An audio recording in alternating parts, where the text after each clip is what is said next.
that link. Bam, we're live.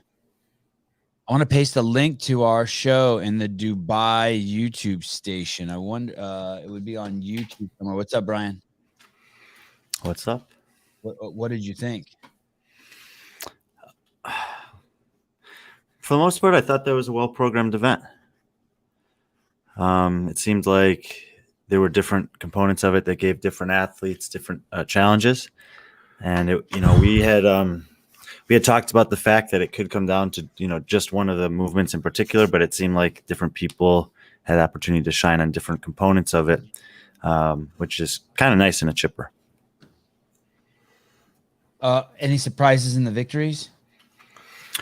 Roman and Briggs, no, not really. Engine still carried the day there, but or did Lazar win? Lazar and Briggs. Lazar won. Yeah. No, I'd say not in terms of the victory, no, but some of the other finishes, I think Ricky, he still finished fifth, but it wasn't what I was expecting from him on that. The bag tore him up. And then Gabby similarly also, ninth place finish on that, not probably what she was looking for there. And Gabby is most surprising to me because she struggled with the handstand push-ups, and Laura did not. I don't know if she just went for a big set and messed up, but and maybe she got tired other places. But Laura's worse than Gabby traditionally at that. No, she's not. Only when they're strict. She's good at kipping handstand push-ups, dude. And you said deep parallettes, man. That wasn't deep at all. I was expecting regular parallel handstand push-ups, which would have been way harder. Don't blame me for that. I'm just relaying information that I was passed. But they were negligent. Everyone is tuning in. Welcome. This is the Sevan podcast coverage of the Dubai CrossFit Championships. We are in between event number 3 and 4 on day 2 of the competition, and we are recapping event number. Can we just clarify something here, or just off the back? Sure. What event number is this? 3. Oh, we're recapping event number 3, which was the chipper. It was done in 2 heats of men and 2 heats of women. Go, Brian. Tommy said this on the stream, and you guys, you have to listen. It's like I feel like I'm it's like I'm in a class talking to the class, and I'm saying, okay, guys, we have some pull-ups today, and you can do them any way you want. And then everyone asks, well, can I kip these pull-ups? Can I strict them? It's like, pay attention. Tommy just said it on the live stream. We've said it on here multiple times. Laura Horvath is bad at strict deficit handstand push-ups. Really bad. Like bad enough that if they were the requirement here, she might not have done 5 and she might have been eliminated from the competition. When she can use momentum from her lower body, she is fine upside down. She might not be as good as the rest of them if there were sets of 50, but in a set of 10, if she can kip them, she's going to be okay. Fair, very fair. Let me ask you this for us just regular everyday CrossFitters.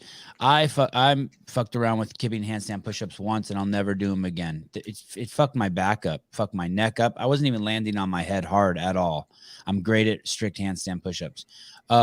Did you see the way Sarah Sigmund's daughter was bouncing off that mat? Yeah, and I don't think she was the only one. Definitely. Right. Does that make you cringe? Why are they doing this? Why? So this is it's a good example of the difference between sport and training. So I would not recommend anyone in your local gym doing handstand push-ups that way. These athletes are the best of the best, and they're competing against the best of the best, and they have to look for every advantage they can to get the best score on a workout, so that they can have the best result in the rest of the competition. So what they're doing there is more aggressive, violent, and damaging to the brain, honestly, than what I would recommend any of you doing at home. Okay, good. And I think it should be taken out of competition, me personally. And if you want to make it easier or harder, just change the depth. Don't allow kipping, period. I don't know. That's just me. Who won these events? Who won the women and who won the men? We already said. Let's say it again. Lazar won the men, and then Briggs won the women. And has the leaderboard been updated? It has for the women. And so who's second and third place for the women? On that workout, it went Sam Briggs, Laura Horvath, Kristen Holta, then Emily Rolfe. And the top 3 in that workout are still top 3 overall in the competition, just in a different order. Laura Horvath still in first place, Kristen Holt is in second place, and Sam Briggs is in third place. And the dudes, Lazar took first, and who took second, third, and fourth? Lazar was first, Roman was second. I think Elliot Simmons off screen finished third, then Adler, and Ricky was fifth. And there were no finishers in the first heat, so those were the top 5 for not just their heat, but also the overall event. Yeah. Is Roman Krennikov the only male who wears Lululemons? The same. He wears the same clothes as the women. He competes in the same clothes as the women. You can see his You can see his package. See his package. Does he wear a cup under there, or can you actually see his bits and bobs? It's amazing. No judgment. Who's gonna say anything to his face? Is there anything not masculine about his outfit? That's why gender's stupid and it's made up. There's nothing unmasculine about this guy, and he wears women's pants. Shut the fuck up. Okay, back on subject here. Are we surprised? Are we disappointed in anyone's performance here? Are we like, yo, what's going on, Ricky? You're supposed to dominate. You're in fifth.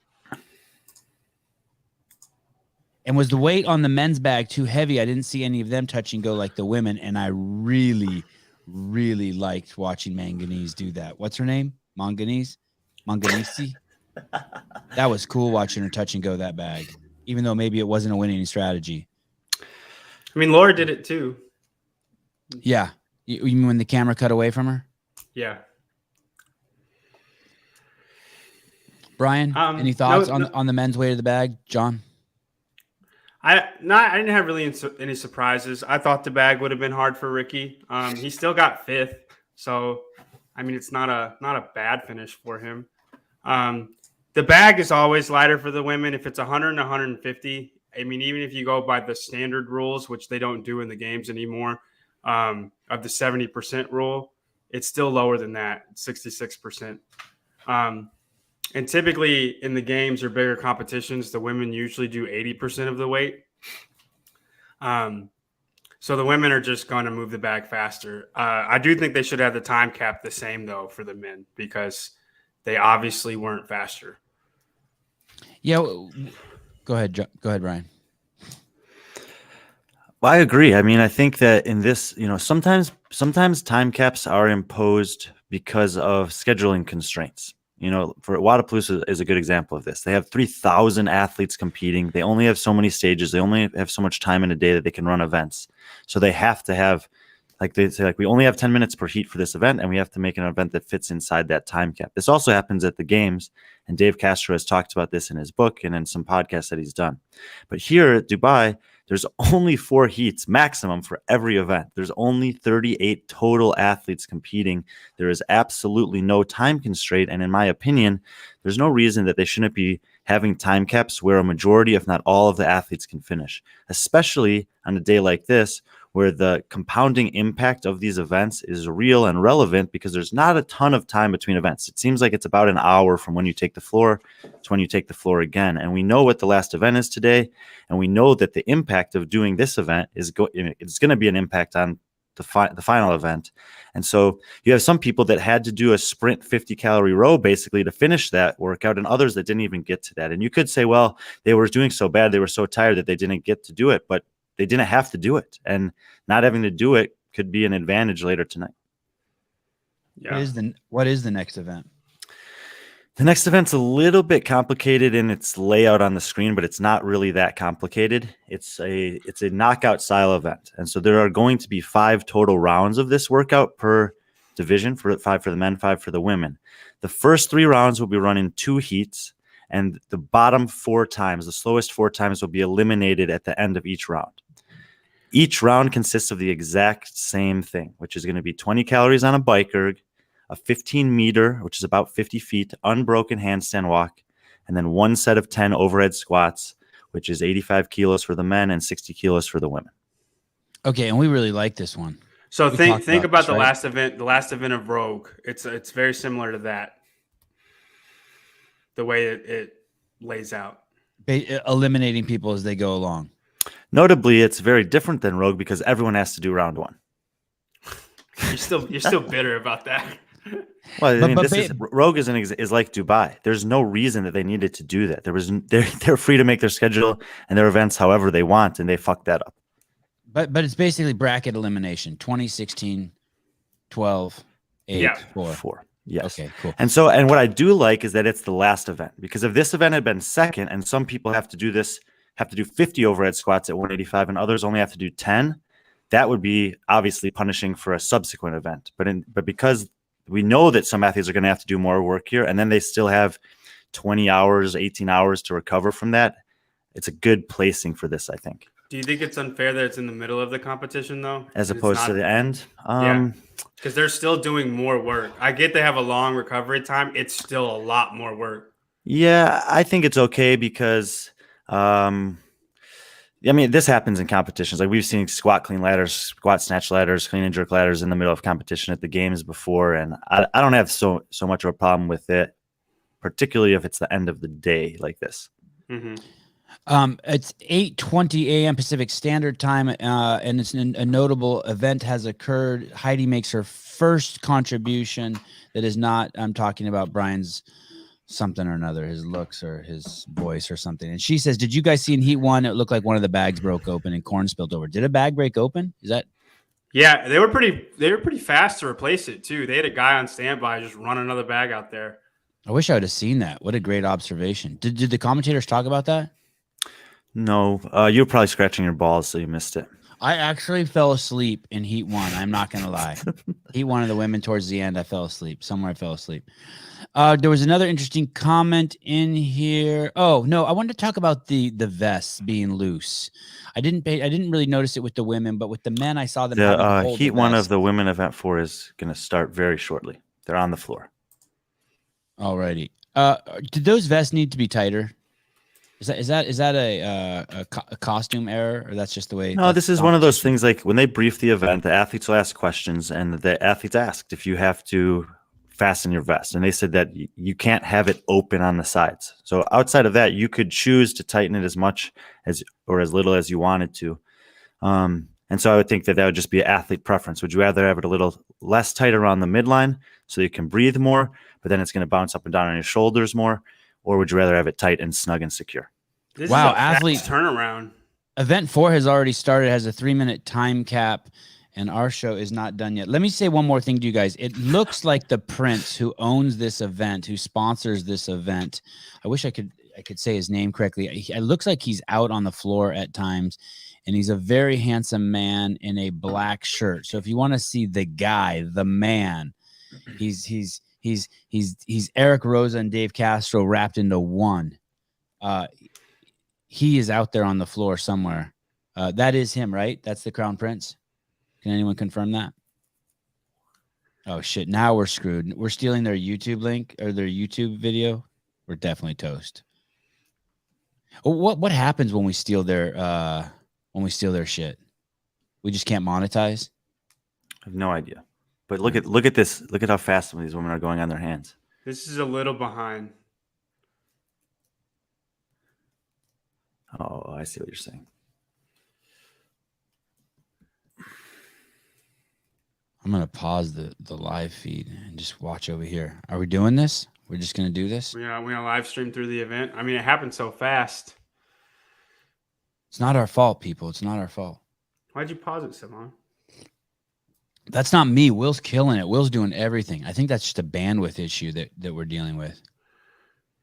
I think Will uses PCs and not Apple products, so all his shit's kind of junky. So one thing to keep in mind in this workout is it does not matter right now who finishes first. All you need to make sure is that you're not one of the last 4. So you see Andrea Nissler walking across the line there, composed when she finishes her workout. You'll see it in a second here. She still beat 4 people, so she's good to go for the next round. And there's a heat to come after this, but yeah, as long as you're not one of the last 4 in your heat, you have absolutely nothing to worry about here. Oh, so this is a great visual. If you're in the stadium, this is definitely the best event you've seen so far. This is an exciting event live, yeah, for sure. And that Emma Lawson girl's only 16 who's out there? That's right. Yeah, that's nuts. Hey, did you see, I think it was her, did you see on the Whoopie her heart rate hit 200? Did you see that? Yeah, Emma Lawson. On the second A jumps on the way back in the chipper, they showed her heartbeat hit 200. Wow. She could probably get to 204. Which Colin says is the same number of people who are in the stadium, about 200. 200 viewers, 200 heartbeats. Very intimate setting, yeah.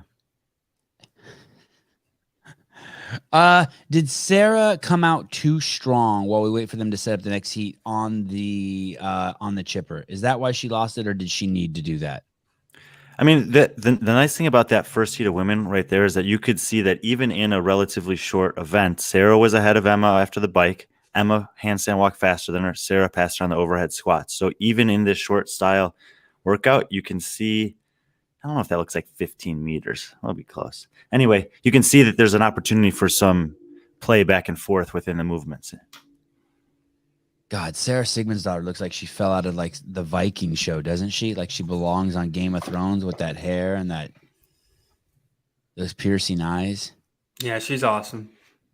I think Tommy's also mentioned, or Derek mentioned, and I didn't know this from yesterday, that Emma Lawson beat Emma Carey on the lift earlier this morning. She had a heavier clean and jerk. Is that correct? Emma Carey missed her second lift, and Emma hit hers, and that's the reason why. Man, that's impressive.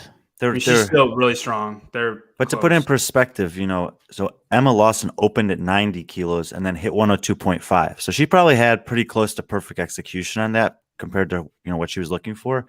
Emma Carey opened at 125. So the confidence was different. Emma Lawson's heaviest lift, which was a 12.5 kilo jump, was Emma Carey's safe opener. But because Emma Carey missed her second lift, she scored less points than her. So I don't think that's an indication of Emma Lawson being stronger. In fact, I think it's a clear example of that she's not stronger than her. But she scored more points than her on that event because the execution was better. It does mean, though, that she's competitive with her. Correct. Yeah, for sure. They're in the same ballpark. I was speaking with someone who is very intimate with the CrossFit CrossFit Games events around the world, and they said something very interesting to me earlier this morning. They said, "Hey, just watch," because I said, "Hey, it's interesting. Whoop isn't afraid of Ricky. They got the whoopee on Ricky Garrard, and they're not afraid of him." And I see a little bit of bashing, and of course, it's always the bashers who get that make the most noise of Ricky on Instagram. But this person said to me, "Hey, just wait. The more Ricky wins, the more people will forget, and the more people will love him, and the bashers will just vanish." So I kind of want to give the whoopee a pat on the back for not being afraid of sticking a whoopee on Ricky and letting us see his heartbeat. Sure. I mean, look, this watching Ricky yesterday was one thing. Now we got to see him twice today, and he was obviously frustrated with his second lift that he didn't hit. And it seems like relative to the other top guys, even though he took fifth in that workout, relative to the other top guys there, and those are guys who he's looking at as, I should be as good as at these guys in a chipper style workout like that. He wasn't. He clearly struggled with the sandbag, but this is good for him. It's good that he has a couple. He needs to have he can't have a perfect run here. A perfect run would be bad for him. This is going to give him and his coach an opportunity to go back and say, look, we're right there. These are small things that we can work on. It's not. He can improve on sandbag cleans and his capacity on sandbag cleans with some specific work on it. He can hit that lift. He just didn't hit it today, and that's okay. He can learn from that in terms of maybe taking an extra breath, bracing a little bit more, committing to that jerk, whatever it is. So I think that this is actually more valuable for him than the dominance yesterday. It looks like Laura in the blue. Yeah, it looks like her. Yeah, and I think Gabby is right next to her. And that, I don't know if that's Jacqueline Dahlstrom on the outside. Oh, Emily Rolfe, actually. They might be 1-2. Looks like there's about 5,700 live viewers watching this on the Dubai channel, and I'm not sure. I heard it's also simultaneously streaming at CrossFit. Hey, I think that's true. I actually have been impressed with CrossFit Games coverage of this event all day, all morning so far. They've got Instagram stuff up. They've got YouTube coverage. They're reposting some things, and overall, I would say that this is this is really good. They're doing a good job of interacting with the off-season competitions this season. So good, and I think that's great. I mean, they're obviously correlated with this event. CrossFit's part of the title of it, and they're supporting it via their social media platforms, which is great. So just remember here also, as they're finishing, it doesn't matter if you're first, you just can't be the last 4 between the 2 heats. So even though these 2 women are still out here on the floor, they might be better than the 4 from the previous heat. We don't know yet. Actually, it's only 3 that you have to be better than, because that looks like Michaela Norman, right? Michaela Norman. And is that Briggs? Probably, yeah. And not surprising. I mean, Sam Briggs talked about this after winning the chipper. She said, there's 2 power output events today. They counted that last rep? They were, the judging is still I would say a bigger issue in competitive CrossFit, is that there are no professional judges, and especially this year, it's still difficult for people to travel. So you don't know what kind of experience necessarily all these judges have. I thought some of the handstand push-up reps were loose. So I would just say that for now, that's something that's unfortunately not perfected. You don't think she stood up all the way? Was that the issue, John? Well, she was running. I don't know if there's a rule about having this. I mean, you should have to stay in your lane, honestly. I mean, I know you just have to stay still. I don't know about that, but in your lane for sure. I know that there was no one else on the floor at that time, but if there are, that's incredibly dangerous. No, like to finish the rep is what I'm saying. You should have to demonstrate control at the top. Still, sure. Yeah. So we go from 20 to 16 to 12. Is this the 12 we're about to see? We just saw 2 heats, so now it'll narrow down to 16. Okay, The bottom 3 will get cut. It's a shame we can't do all of them at once. All the women? Yeah, just to see, like, you get to see the 4 that are left out there, and then boo them and heckle them and throw tomatoes at them each time. Yeah, that would be nice. They don't have the floor layout for that, I don't think. But the last 2 heats we will for sure. We're starting to get a split on the scoreboard of the top 4 and then 5 through 10. I think that there might have been a withdrawal. Who? Emma Carey. Oh no. Oh wow. Medical. Not serious. It's unofficial report, but that's what I'm hearing from some people over there. I hope it's nothing serious. I hope it's like the DVOC or something, just like something that's just nothing. If that's true, that's a bummer. This was a good opportunity for her.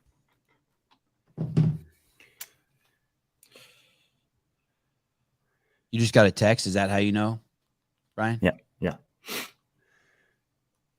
But the leaderboard on the women's side, 1 through 4 are starting to split from the others, and then there's a race for 5 through 10. They're all within 10 to 15 points.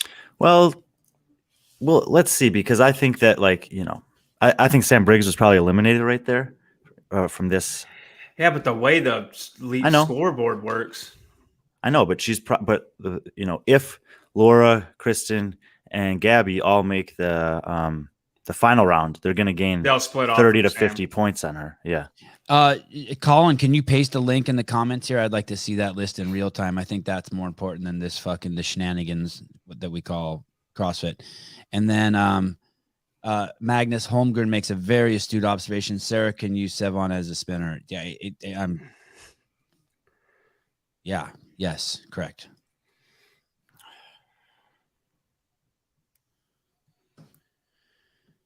I wonder what's going to happen, Will. We'll still get to put this up on our site. We just won't get to monetize it, right?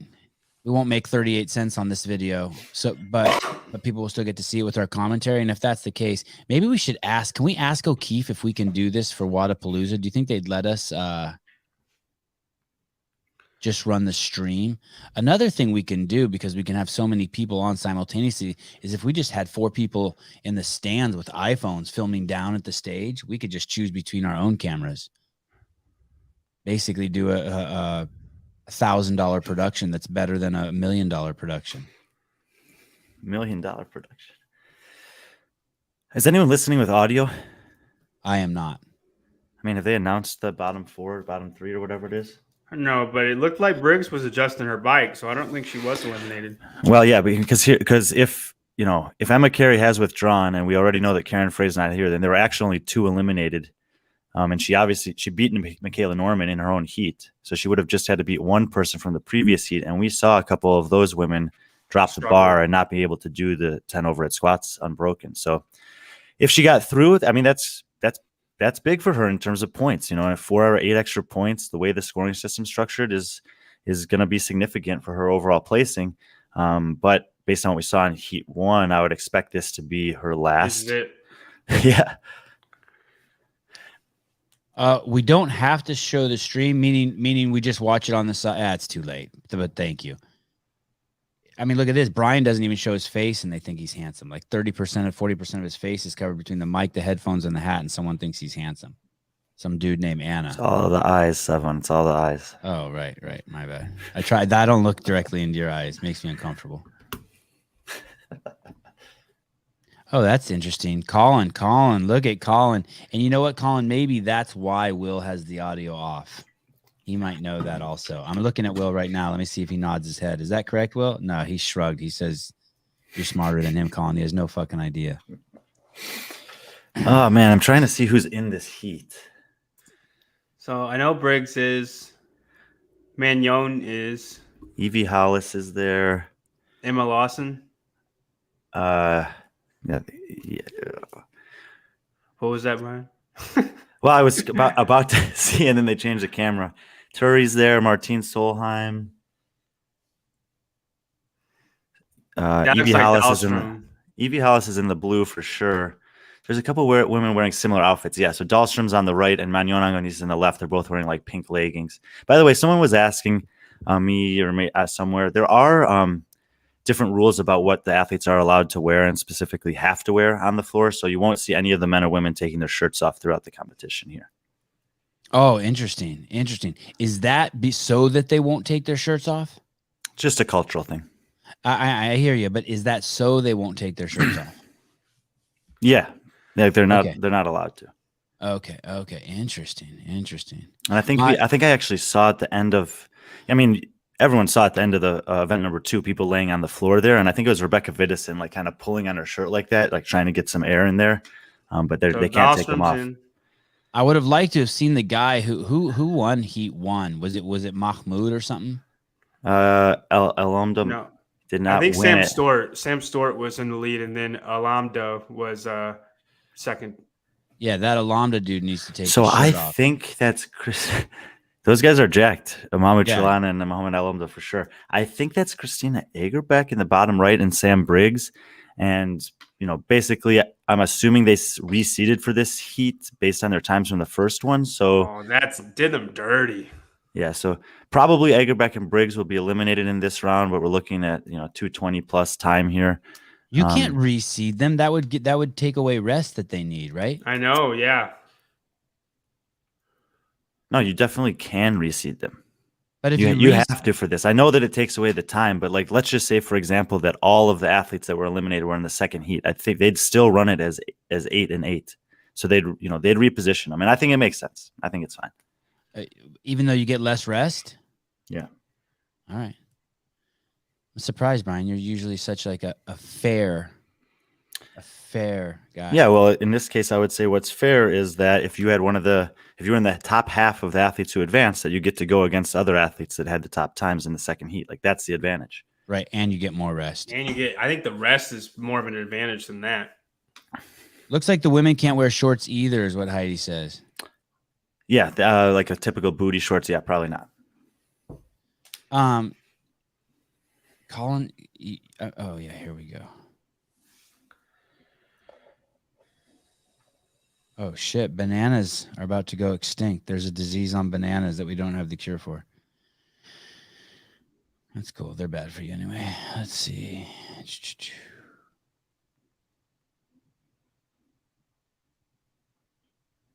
Oh my goodness. This is crazy. Is this true, Colin? Oh my goodness. What are you talking about? He sent me the list of people being charged with in the Giselle Maxwell case. Wow.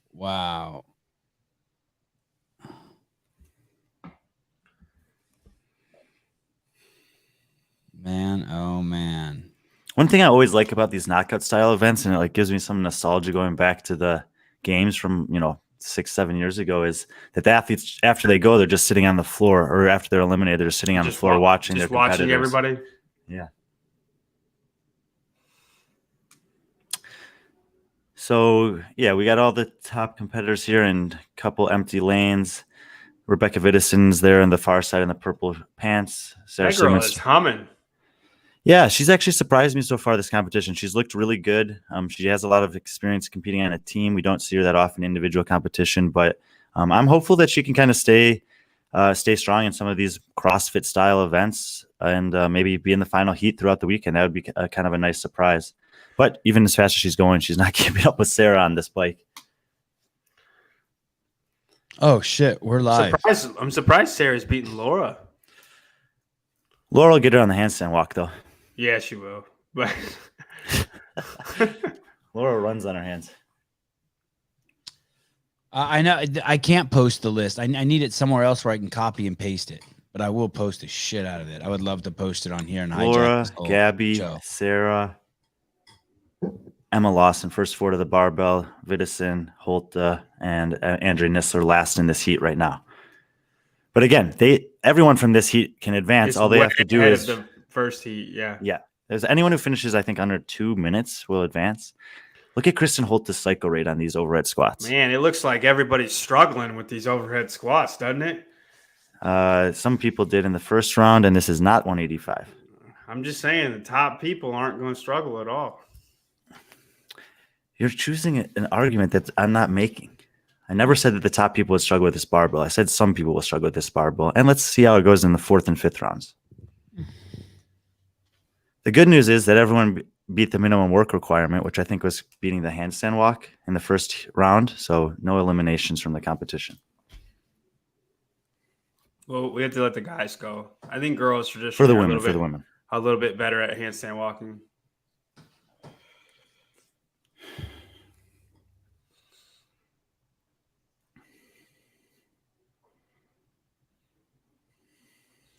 Do you think this favors a power athlete or an endurance athlete? Power. Or does it just matter who can handstand walk the fastest? No. I think that's what we saw in the, in the early heats, is that there is the possibility to make ground up on all three of the movements. But there's not, just like for Laura Horvath, for example, there's nothing here that's going to slow her down. And she's the fastest handstand walker. So that's the fact that she's good at that, and doesn't have a problem with the other two things, makes her the favorite in this one. And Gabby seems to be right behind her on all aspects. You see Jessica Pearson's comment, Sevan? No, wait. I love how there's two podcasts going on right now. Sevan, bananas will kill you. Brian, CrossFit. Yes. I'm just trying to figure out who's going to beat who with Roman and Ricky. In this workout? Yeah. I lean towards Roman, but I don't know. I mean, it's one of those things, like I don't really know how fast Ricky is on his hands. So I think it'll just come down to who's faster on their hands. Which makes me think that maybe neither of them is going to win this event.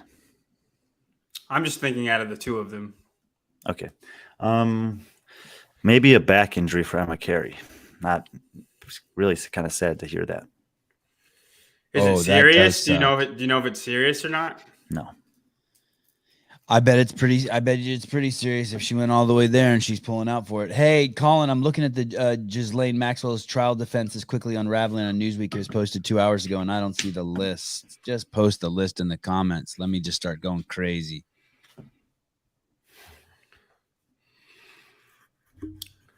You know who's a dark horse for this event and the guys? I bet you can guess it, Brian. Depending on who you say, I wouldn't say. I don't know if it's a dark horse or the favorite to win it. Tola. I was going to say Bronislaw. Yeah, Bronislaw, Tola. Like these guys should be really good at this. But I think I don't think they're a dark horse. I think we had them as the favorites. What's funny though is I think they'll get tired. I think come round 4 and 5, like they'll just be too tired. Oh, you mean they'll struggle with the 185? No, I think they'll just go slower. I think everything will just be slower. Like, I think they are clearly better, but I think they might get tired after round 4 and 5. We'll see. I don't know. Just for posterity's sake, Sevan, we had projected Laura Horvath, Gabby Magala, Sarah Sigmazader, and Andrea Nisler to do well on this for the women. And I think they're all still in so far. Colin, I watched that too. That's the story of my life. People just completely misunderstanding, taking out of context. It's just woke nonsense. Heidi, you're about to get banned for rolling your eyes at Colin. Colin is one of the most abusive people in here, and yet he takes abuse. Don't bring the woke shit. Don't bring the woke shit. Anyone can ask anyone what they're wearing in here. And then he didn't even ask you what you were wearing. It was in reference to what they're allowed to wear on the floor. So just chill. Brian, do you have pants on right now? Maybe. No, I said panties, not pants. I said maybe.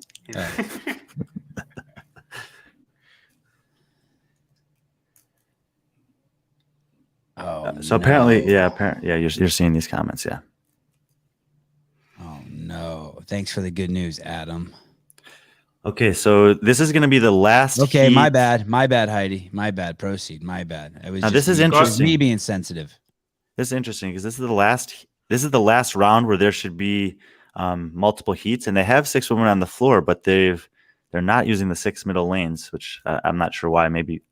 You think they'll go 4 and 4 or go all 8? They're going to go layout. They'll go all 8 in the next one. I don't know, but anyway, we have Turi, Rebecca Vidison from top to bottom, Manu Nagonis, I think that's Nisler, Evie Hollis, and Jacqueline Dahlstrom, which means that Emma Lawson was still in the top half in that last round, even though she's doing very well today, Emma Lawson.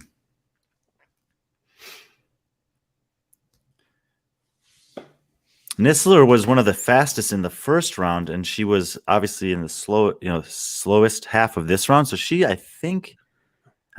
is where what you were talking about, Sevan, matters. She was in the second heat in the last round and the first heat in this round because she didn't do well enough. And so that means there's an athlete who was in this heat that probably bumped into the next one, potentially. Are you keeping track of how much the bike is fading or not? I haven't been. I mean, I think they're still all under a minute, but there's like a 20-second variance from Laura Horvath to maybe the slowest person, or Sarah Sigmazader to the slowest person. Now, here what we want to see is basically when the second person finishes. Man, Nisler is cycling super fast. What do we want to see, Brian? Say that again. So the top 2 athletes in this heat know they're safe and advance to the next round. So Nisler and Dahlstrom are definitely through, and I wish they would. The fact that they changed this camera angle is terrible because now we can't see who else is in there. And there we go. So Turi Helgadottir finished at 1:40. So if everyone from the next heat finishes faster than 1:40, then Turi and everyone who finished after her will be out going into the next round. What's the weight on that? 135? I think it's 135. Yeah. Crazy. I think it's 65. So it'd kilos? Be yeah, so it'd be 143. I don't know though. If it's 60, it's 135. There looks like change plates on there though. It's listed at 60, but yeah, Nisler did take it easy. I agree. And then, that was so the min is 85, correct? Yeah.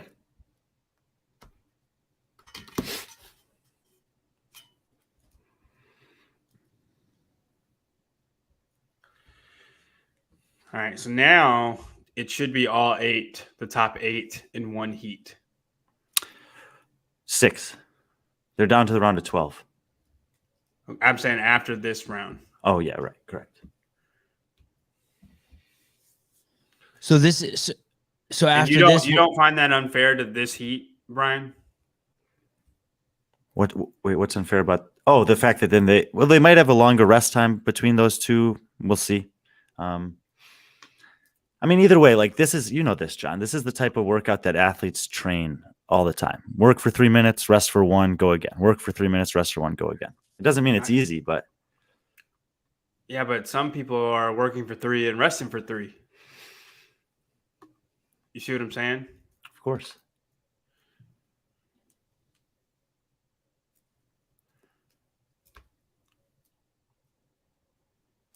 Huh. Looks like they're like not using that same lane. Was that Emma Carey's lane? I don't know. They could always just move him in. There's a guy in the black shirt, Sevan. Yeah, there he is. So is that someone needs to confirm that for us? I think that's Saud. I don't know his title over there. But we have Sarah, Kristen Holte, Laura Horvath, Emma Lawson, Gabby McGowan, and I think Emily Rolfe on the far right when they show the wide shot. Look how steady Sarah is on the bike. That's her way down on the end. Yeah, but Emma Lawson's first with the judge's hand in the air. Not expecting that. She's fast on her hands too. I think she won the handstand walking event at the games for the teenage girls this summer also. Oh, here's a great idea. She is running on her hands. You know, there were some people who were pretty skeptical about her getting an invite to this competition, and I've mentioned it a few times in the build-up. Dubai likes doing this. They like having athletes who haven't made it big yet, but they see potential in them, giving an opportunity here, and so far she's capitalizing on that.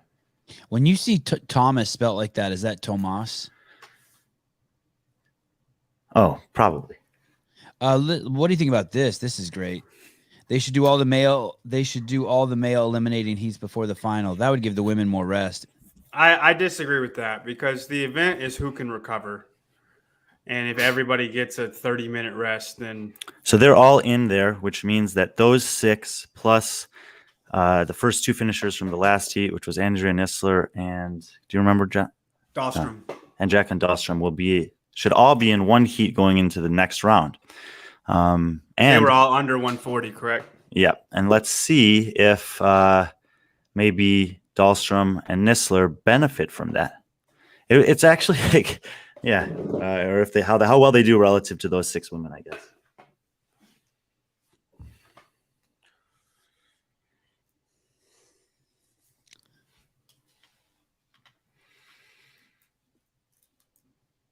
Thanks, Tyler. You're a world-class cheerleader. Now, this is not only is this, interesting in terms of the time. Obviously, they had to go, a couple minutes later there. But this is really the round that matters the most, because when you start looking at the way that they're doing the scoring for this competition, the most points to be had are at the top. So 4 women will advance to the finals here, and then they'll be able to earn 85 points or more immediately, whereas the last place finisher in this round can only get 71 points.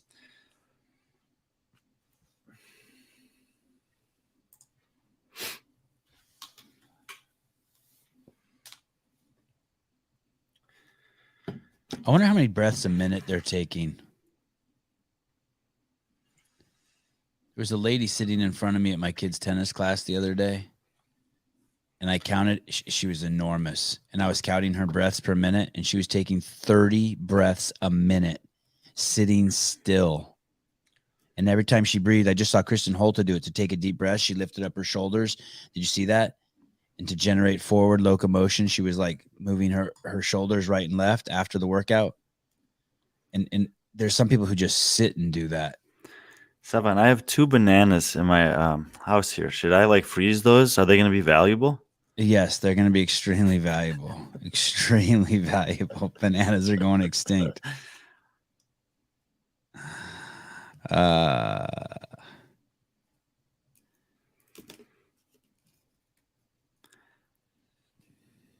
Look at them all just lounging. So what are they waiting for? Some official tally? Yeah. They're going to, they look at the scores. They'll, in workouts like this, there's always a little bit of uncertainty about if there's a potential to dispute something that could happen on the floor. So you never know what the holdup is. But either way, they're just trying to find out who advanced to the semifinal round. I'm looking at the sticker. See, this Wad Zombie gave $1.49, and on our screen you can't see, but he also sent us a hot dog and a banana. Oh, did you see? Okay, I didn't even see that before. Oh yeah, you're right. Okay, I don't normally see those. Hey, that's the first time they've shown these women here. When they were earlier, they just kept showing the same 3 women over and over and over. Now they got 3 new women. They got a bunch of women, 7, 8 women and a guy with a Dubai hat. Okay, so here they come, and looks like all the women we expected. So no disputes or disqualifications. All the women who seem to be fastest in that last round in the semifinals here.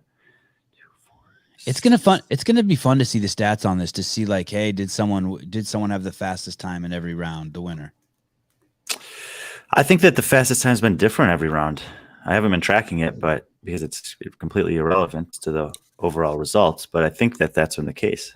And you know what else is interesting at Rogue? Weren't they just getting better and better every time they did it? I wonder if they're getting better and better here. Probably not like Rogue. Yeah, because this is more work.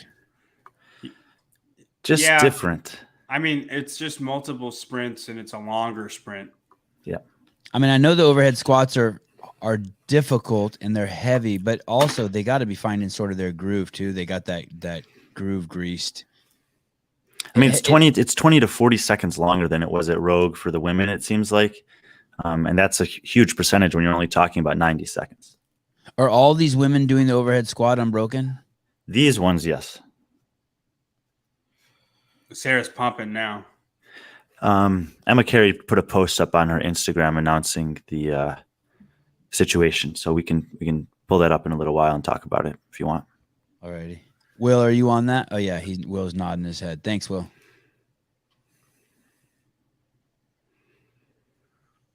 All right, who's first off the bike here, Brian? I don't know. I think this is a round where you have to be aggressive. So I would guess that the overall. I'm gonna say Sarah. Okay. Well, it looks like everyone's going to be off the bike within 5 seconds of each other. There you go, Sarah. Go, go, go. Sarah, Laura, Gabby, Emily. Yep. Laura's about to take off. Holta way behind on the bike. Yeah, she was. She does have one of the fastest overhead cycle rates, but I think against this, at this point in the competition, that's not going to matter. She's going to be out. So if you come down in the handstand walk, you're done. Well, yeah, it has to be unbroken. Yeah, so if you have to go back to the start, it's over at that point. I haven't seen anybody break the handstand walk, though. Have you? No, I mean, I like we talked about this. That should be routine, but it's always a matter of just executing. And the women have executed the handstand walk fine. Okay, so Laura's in. Sarah should be next. But see, why do they pan off right here? It's just this is the stuff I was telling you guys about. Now we missed everything. Oh shit! No idea.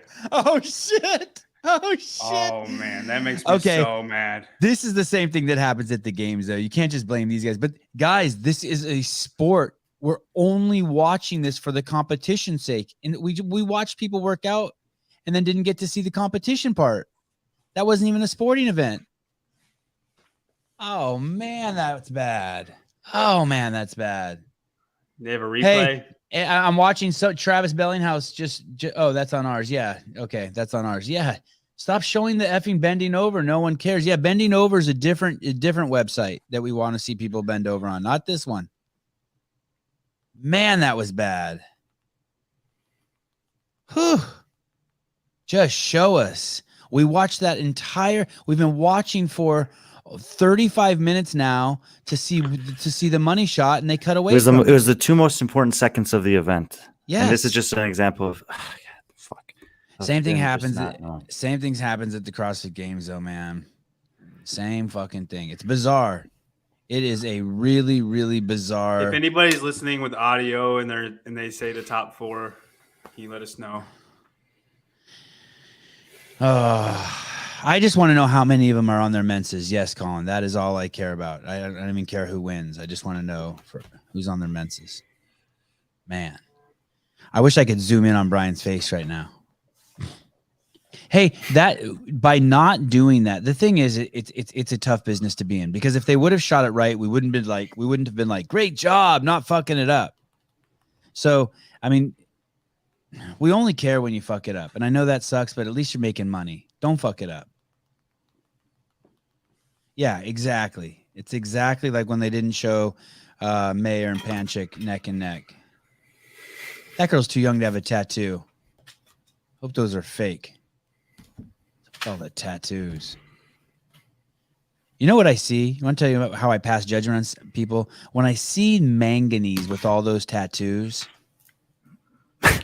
I just think that she's not serious about the sport. I don't see those tattoos on all over Sarah or all over Laura.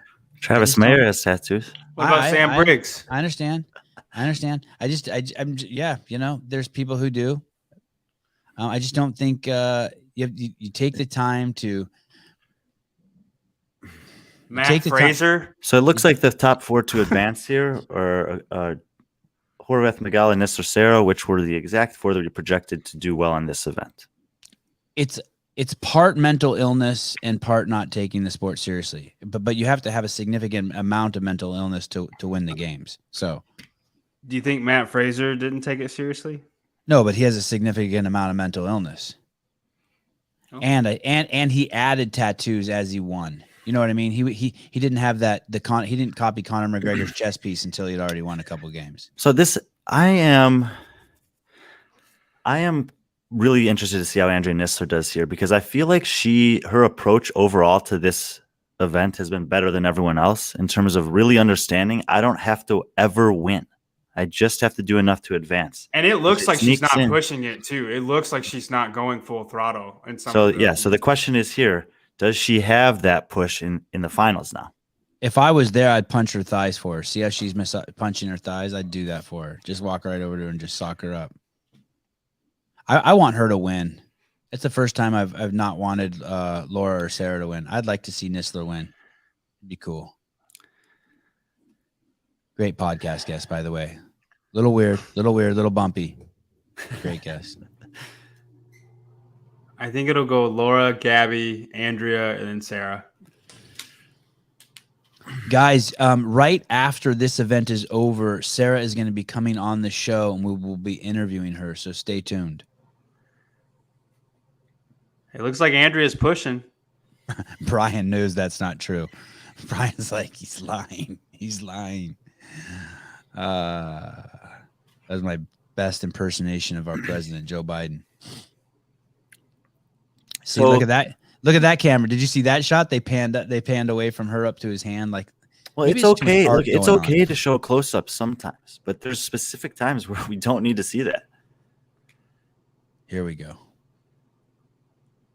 So do we know? It would be good to see all 4 athletes at this point. You know, they're getting there. All right. John, what so do you the winner about here that is the winner press that they're doing instead of snatch. Andrea snatched. Right. What do you think? What do you mean? What do I think about it? This is going to be close. Are you surprised to see it? It's just whatever's more comfortable. If you do that, you're more stable overhead because you have a narrower grip, but it does take like a half second longer to get into it than a snatch. Nisler second. So I think Andrea executed this event perfectly. And second place finish is great for her there. And it's actually really helpful for Laura because it gives her an extra buffer between Gabby and Sarah. So we're very well. I mean, we thought this was Laura's event to win. She won it. Andrea Nisler, basically a perfect execution across all 5 rounds, in my opinion. Someone's camera is about to run out of battery. Will you send that into the media team, Brian? Someone's camera's about to die. Yeah, I also just let them know that if Andrea wants, you can be there in 15 hours to take care of her thighs. Perfect. Thank you. The point spread is, I think it's 5 points for a while, and then it drops down to 4 points. And then it's 5 points to 6th place, and then it. And then it's only 2 points. And then it's 2 points. It's 2 points after that, all the way down. It's ridiculous. Well, but that's why it's, the scoring system should be known for the athletes. And so we understand that even though it's kind of strange that you get last place and you get 50 points, basically finishing in the top 6 in any event is advantageous compared to, everything below that. But Laura will be significantly in the lead, like almost untouchable in the lead after this event. And then Holta and Gabby will be very close, 2nd and 3rd. Did Holta give a reason why she's retiring from the CrossFit Games? I mean, she's been doing this a long time. I don't know. And there's always the question for women too, is if they're interested in having a family at some point. She's 36 years old. If she wants to have kids eventually, like it might be a time for her to start thinking about that. You can't compete while you're pregnant?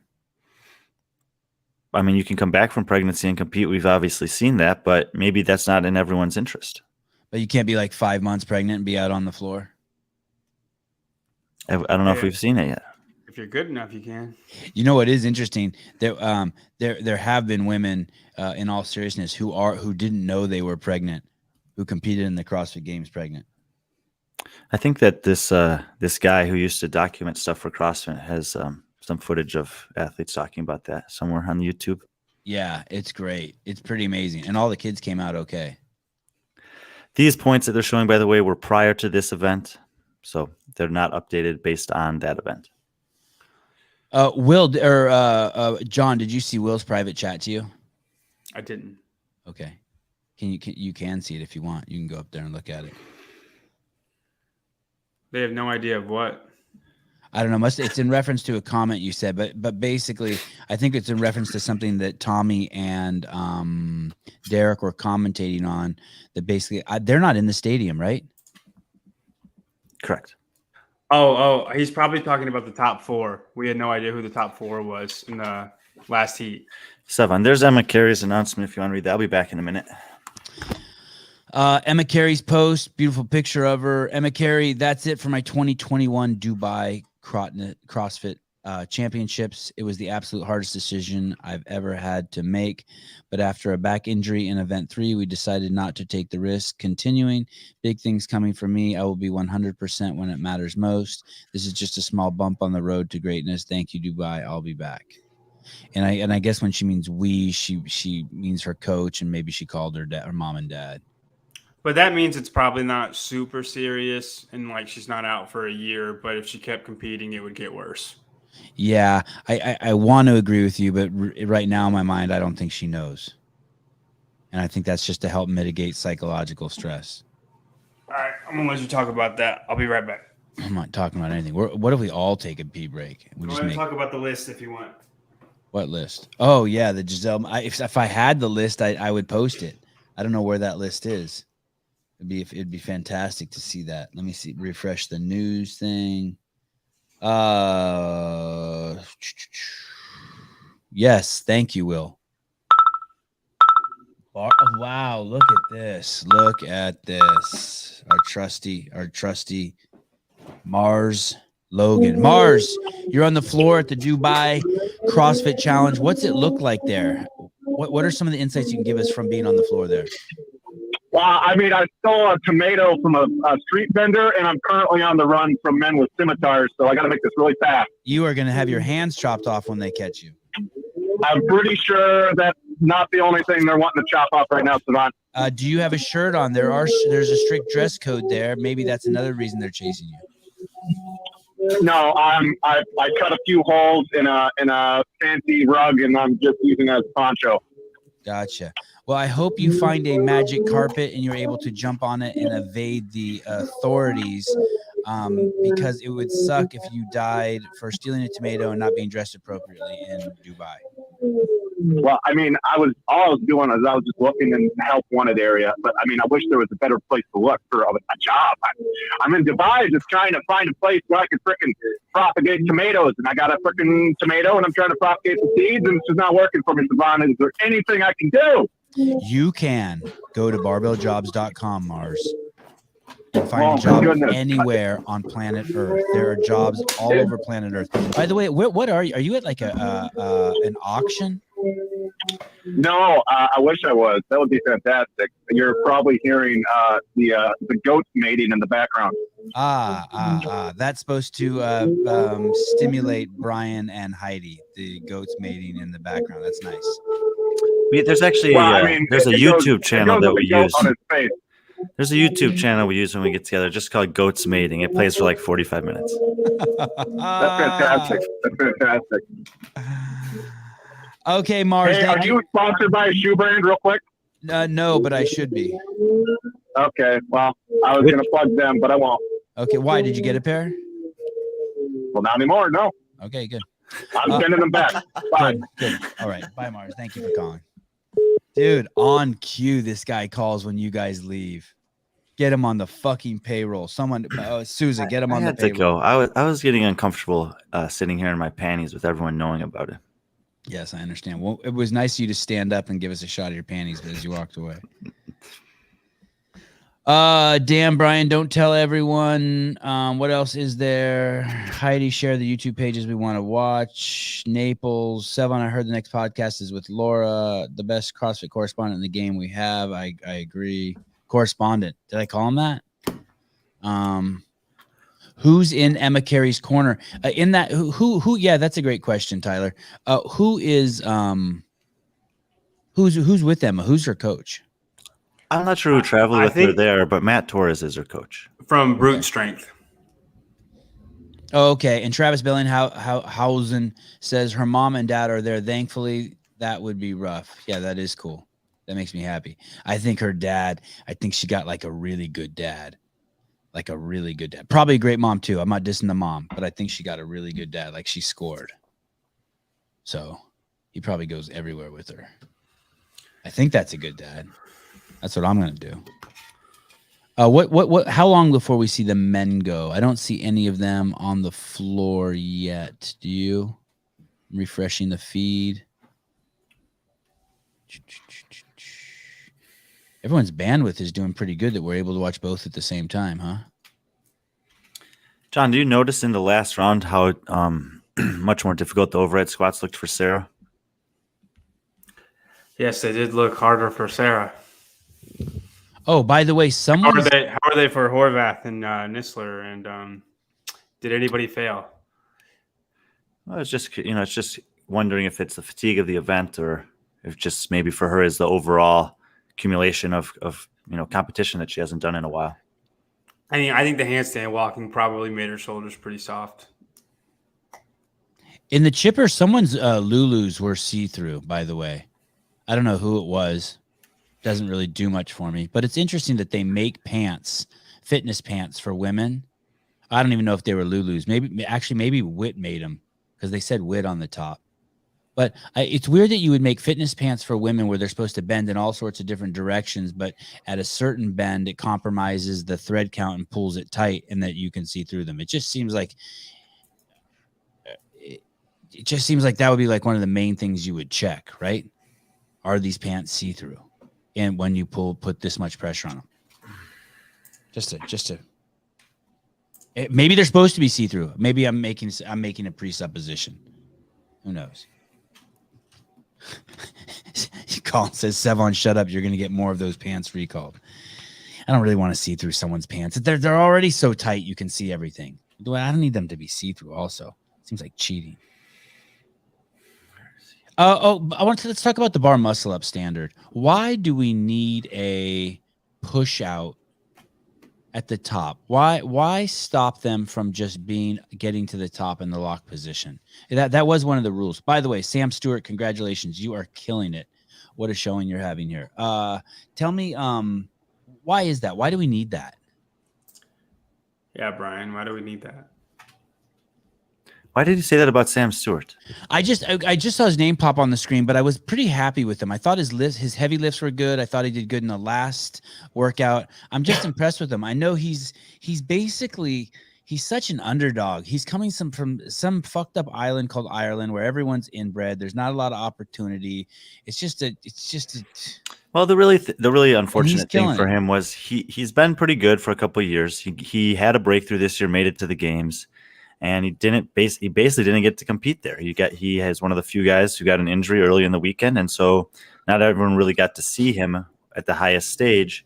However, he's really young. I think he's 24. Wait, he got injured 25. where? He got injured where? At the Filthy 150? At the games. Oh, at the games. Okay, yeah. So he had to withdraw. It was a bicep injury, I believe. But he's only 24 or 25, and he's already good, and he's been doing this for a while. So I agree. He did very well. He looked against that first heat, he really accelerated in the back half of that workout.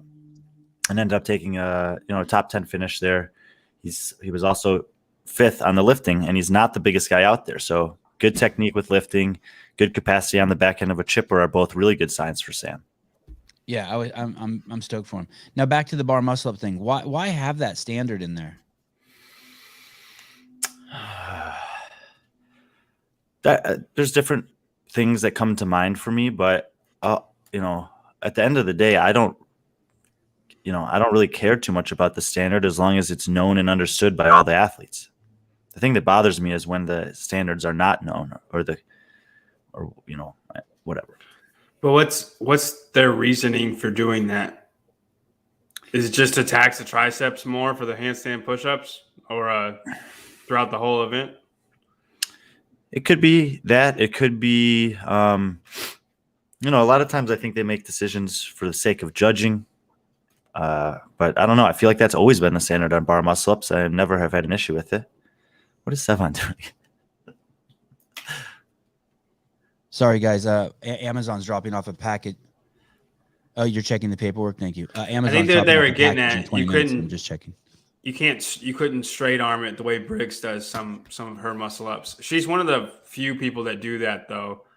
Like most people don't do bar muscle ups that way. And it's basically a glide kip.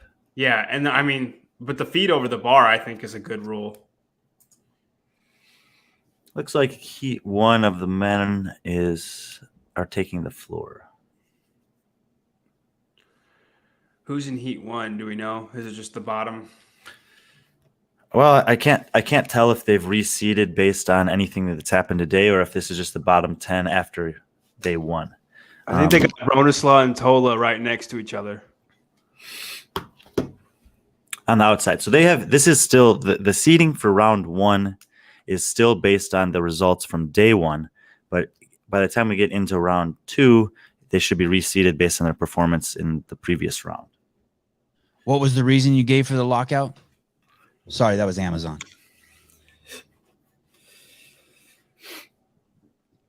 Why do it? Is it so it's easier to judge? What was the reason he gave? John, talk to me. Brian's not going to talk to me. He didn't really give a reason. He just said as long as the standard was uniform and everybody understands it, it's fine. But I mean, the only thing I can think of is it would tax your triceps more. But not very many people do bar muscle-ups straight arm anyway. Sam Briggs is one of the only people that I know that does it religiously. So it doesn't affect very many people. They weren't judging. How about Camille? Did Camille either. do it? Did Camille do it? I don't think so. I think she does regular dip, like a little bit of a dip. Yeah, it sucks. I don't think it needs to be. I would be more concerned, to tell you the truth, about when they were shouldering the bag. I felt like some people weren't shouldering it high enough, and their hips were open, but I don't know. Some of the bag shouldering looked questionable. I would be more concerned about that than I would be about the bar muscle ups pushing out the top. But that's just me. What do I know? Oh, I think you have a good point on that. The bar muscle ups thing didn't seem like it affected anybody. But this is a bigger conversation. It's really about, should there be a uniform set of standards for specific movements in CrossFit? And right now we don't have that. We have each competition with the ability to impose standards as they see fit. That makes it, there's some people that like that because it means each competition has a little nuance for athletes to overcome. But on the flip side, it makes judging difficult because a lot of times, even if you have experience judging, you'll get to an event and they'll have a standard that you haven't had to hold athletes to before. And you've also just found out about it. Damn, these guys are flying. Hey, Will, we need a sound. So when Brian says stuff like that, hey, Tola is behind. You push a button and it screams freedom. Behind, he's not even doing it. I thought he's just standing in the back. Oh, he was just up with Braun in the beginning. So I'm guessing that Tola is also withdrawing here. He's withdrawing? Well, he's just standing in the back of of his lane. He did not compete in this round. So again, it would be nice to see the whole floor here because it looks like there's 4 guys left on the floor. Oh, they cut away again. So what we want to see is when this guy crosses the line. So I think a minute 27, a minute 28 is the mark to beat for the next heat because there were still 4 guys on the floor. Or maybe it's a little slower than that, minute 30, because we already had. Oh no, because because Tola is out too. So that's actually only going to be 2 guys eliminated. So it was the second to last finisher from this heat. Why is Tola out? Well, this happens sometimes. An athlete goes out on the floor and they just take. I mean, he didn't. I don't know. We don't know yet, but he didn't. I bet you it's a shoulder issue. I bet you it's a shoulder issue. That bar is heavy, people. 185 is no joke to overhead squat 10 times. No joke. Not even for some of the best guys in the world. Tell me, John. Laugh at me. Tell me. It's heavy. You know it's heavy. I don't think it's that heavy, but both of you have disagreed with me, and I've gotten killed in the chat already. So, well, you're a different creature. I just saw James Hobart test that games workout one year. I don't remember what it is, but it was like 5 rounds, and it was at 175 or 185. It was the first cut workout. Running, legless rope climbs. And that's squat snatches. That's not overhead squats. Oh, those were squat snatches. And I just remembered watching him do it, and it was nuts. It was absolutely nuts. I'm just thinking for the top half, so just say 10, top 10 guys. I don't think it will be a problem. Fair. Okay, fair. And the reason I think that is because the Naughty Nancy workout had 185 squats, and it was harder than this. And it had 75 overhead squats with 185, and everybody did it unbroken. It's and I know I'm preaching to the choir, but it is so crazy neurologically taxing. I mean, every single part of your body, from your fucking toes to your scalp, is getting fired up from heavy overhead squats like that. It is nuts.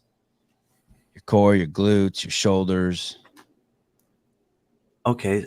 So this is interesting because Tola's in this circle here. So maybe he just took the floor when he wasn't supposed to. I think he missed his heat. Because look, they're all getting around. He's acting like that's the head judge that's briefing them on something. Yeah. A guy named Graham Scott is just bombing the Dubai YouTube channel, saying Sevan's podcast is better. Great lawsuit. Where's that? That's the head judge right there. He's a good dude. Craig Harriman, very he handles adversity under pressure really well. So is Tola competing then? We're about to find out. I hope so, because I wanted to see him do this event. And a couple of the other ones that are coming tomorrow. Those lanes are so dicey. One of the guys looked like he almost had a bar dropped on his head as he was sprinting to the finish line, meaning another competitor almost dropped a bar on him, or he dropped it on himself. And here we go. This heat, and this is what John is referencing. Maybe the best guys are in the heat. This heat will destroy the overhead squats, but we will see the overhead squats, I think, take a bigger toll as we go on the men than on the women. But we shall see. I don't know if I've ever overhead squatted 185. I've done 175 for a set of 10. I know it wasn't easy. With steel plates. I got kicked out of the gym when I dropped it on the 10th rep. I'm pretty decent at overhead squats, so I'm probably just biased. You had a good assessment though. It probably is the type of thing that separates the men from the boys, the big guys, the guys who are gonna be at the games, the CrossFit games.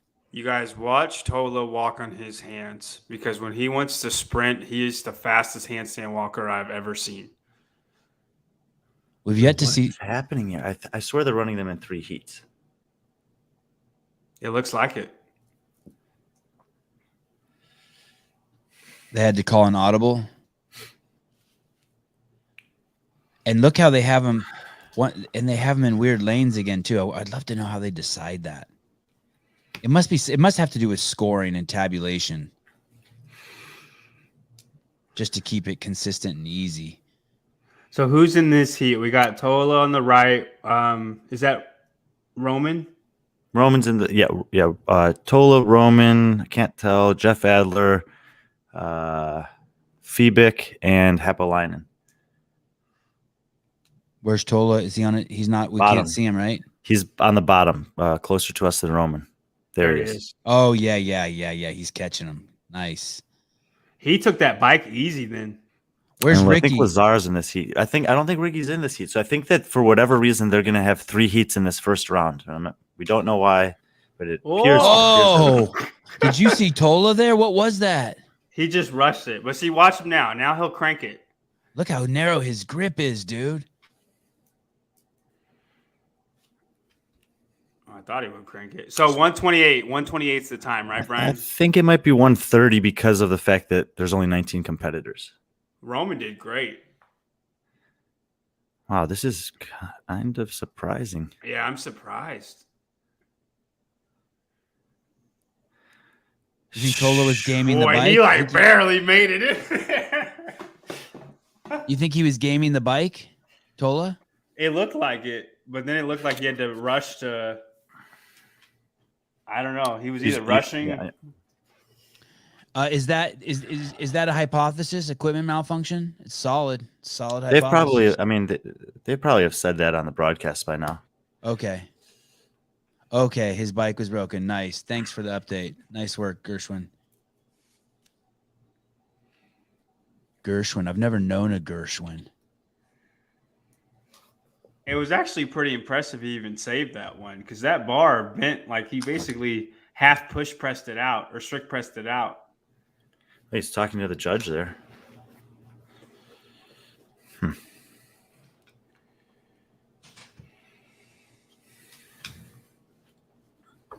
I am surprised more people aren't just snatching it.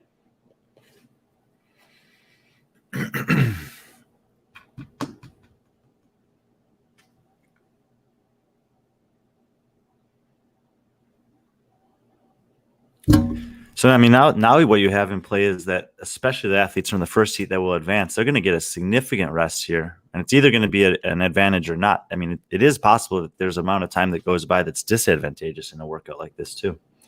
Holy cow. Watch. I think that's Epelainen in the middle, and he looks like he's cranking. Yeah, he is. In this heat, there's Ricky Garrard, Willie George, Henrik Hapalainen, Luka Jukic, and Elliot Simmons. Did we miss Jeff? I haven't seen Jeff Adler. I think he was in the previous heat. Oh, obviously, but I didn't see him. He's just in the middle of the pack, probably like inconspicuous, and I think that's what you want to be in this workout in the early rounds. Well, I think the question about Ricky's handstand walking is being answered. It's fast. Yeah, he was pretty quick. Oh, he missed the snatch. Did you see that? Oh, of course not. No one's going to struggle with this barbell, dude. It's easy. He recovered, though.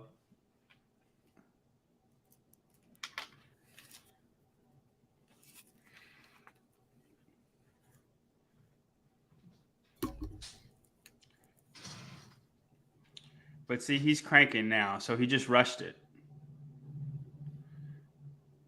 He finished in 118.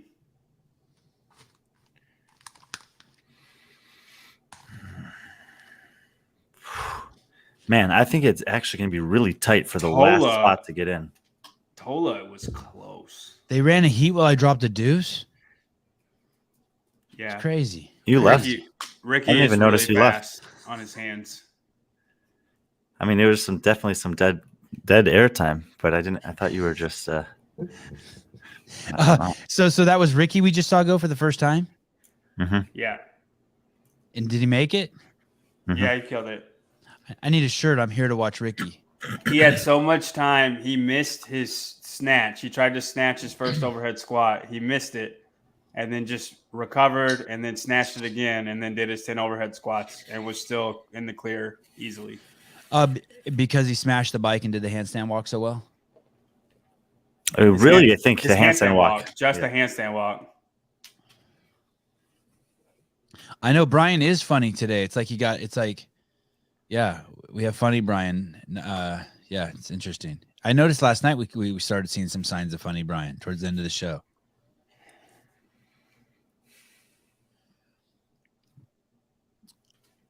What's your max overhead squat, John? I'll let you guys go first. I mean, my max ever is probably 185. I've done 175 for 10, as I said, but oh no, you know what? I think I've done more. I think maybe sometime when I was in my 30s, I probably did like 205 maybe once. I mean, that's getting close to be, I hate to say it, that's getting close to my max like front squat of all time. I think my max front squat of all time was 215. So it's nothing special. What do you got, Brian? And probably today, I don't know if my shoulders can barely do anything. I 195, 205, something like that. I think you guys should have an overhead squat battle. I'll try 135 today just to see if I still got it. And live stream it. What's your max overhead squat? I have no idea. But last time I maxed out was 335. Yeah, that's what I meant to say. I have no idea, but I've done 175 for 10. I have no idea. But again, I haven't maxed out in a long time. My limiter is the jerk. It's just What's the getting most it overhead. Yeah, okay. What's the most you've done with 10? I've done 225 close grip for 15. Wow. And like by close grip, I mean clean grip. Wow, that's nuts. That is nuts. It kind of used to be the gold standard in CrossFit to be able to do. I think Nicole Carroll in that video from way back in the day. The gold standard was 10 overhead squats at body weight, and I think if you could do that, you were good. But overhead squats, one of them things. If it's not a max effort, whatever you can do for like 3, you could do for 10. At least in my opinion. Oh, right. I can't wait for John to make it to the game so you all can talk about it. We'll be waiting a long time. A long time. He's too old. He started too late. All fair points.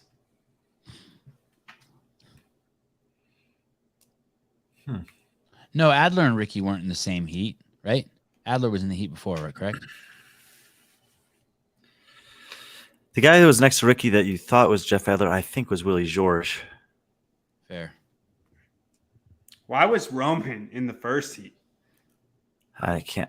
I'm struggling to understand the seating at this point.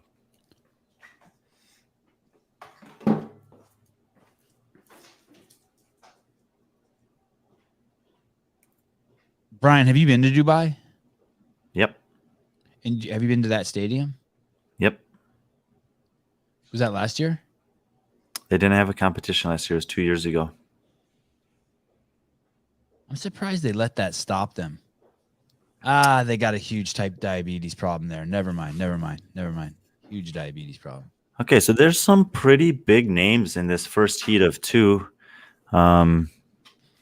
Let's see how they show the cameras once they get on the bike, and we'll see if we can identify everyone. But at the top of the screen, well,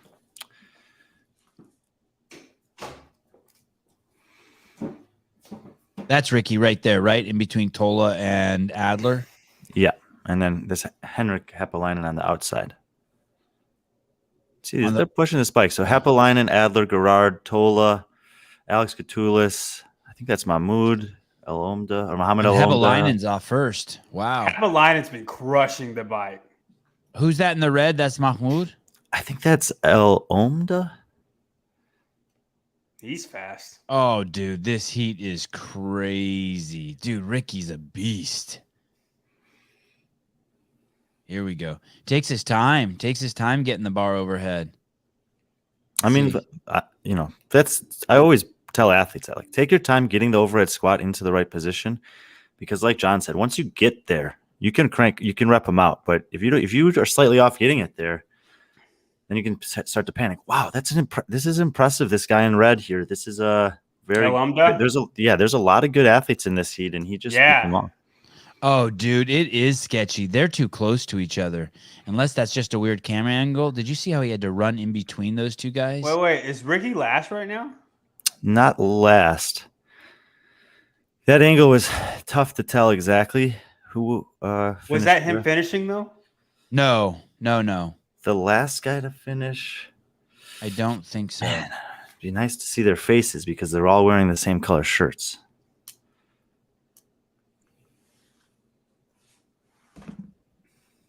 Maybe someone will tell us who's listening to the real feed. Dude in red is not below parallel. That's exactly what I was thinking. It's so hard, though, to say, because sometimes Bridges doesn't look like he's below parallel, and he is. The difference is Josh Bridges is 5'4", and that guy is a normal height. The other difference is that when you're competing on the floor, the only thing you have to do is satisfy the requirements of your judge. And even though it might not be what we would hope it would be, if they're giving you the reps, you're not going to change what you're doing. That doesn't defeat what he said, though. No, but that's part of competing. Is like, if your ref says go lower, you got to go lower. If they don't, then just keep doing it. Yeah. That was Willie George, not Ricky. My mattress is here from Amazon. I'll be right back.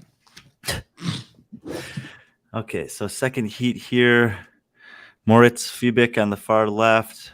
Lazar Jukic, I think, is in the blue. Roman Krenikov. Braun is in the red. Andre Houdet. Henrik, is that Henrik Eppelainen? What is going on? Is that And then Yorgos Karadžić on the far right. Karadžić? That's I not keep thinking- Happelainen. Oh, it's Simon Montila. One of these is Simon Montila, and the other is Happelainen. This is Happelainen. Montila was in the last heat. They're both, Scandinavian guys with white shirt and blonde hair. So until we get the close-ups, it can be tough. What is the time? Do you remember? Oh man, I was just trying to see who finished. I'm not sure what the time was, and I think that now it's 4 guys. So we'll just say 125. You're in trouble. That heat seemed like it was actually a little slower than the first round for several of them. But yeah, I would say you want to be under 125 to feel safe. Man, these guys, because what's gonna be 30 seconds, 26 seconds. Yeah, El Amda surprised me. He did do really good. Okay, this is Slower handstand walks.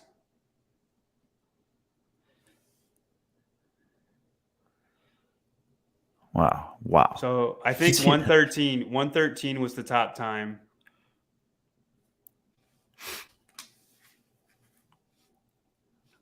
That's a narrow grip for Roman. Roman's overhead squats. And you see fast. Henrik's got and Yorgos, like they've got really wide grips. Yeah, they do. I can't squat like that. I have to be narrow. Oh god. So Roman with the fastest time in rounds 1 and round 2. And There's Braun. I'm thinking everyone in this heat is going on. Yeah, They're all under 115. So Willie and said Tola that- are out.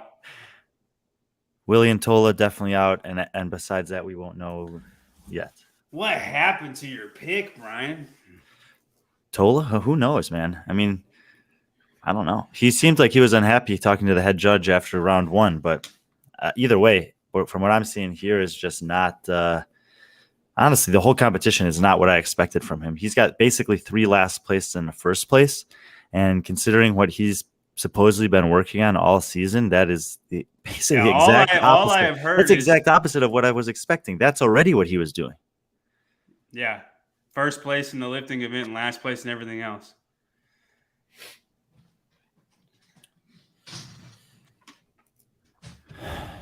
I thought he was just running every day for 6 months. I have no idea, but the main thing that I hope is that Sevan sleeps really well tonight. Thank you. Did I miss a heat? Yeah, you missed a heat. Everyone in that heat was very fast. We think that for sure Tola and Willie George will be eliminated heading into the next round. And Roman had the fastest time in that round after also having the fastest in the first round. 106? Something like that. I'm wondering like how hard he's pushing or if there's still room to improve and we might see a sub 1 minute eventually. He's not the first off the bike. And we know he can be. Yeah, that's what I'm saying. Yeah.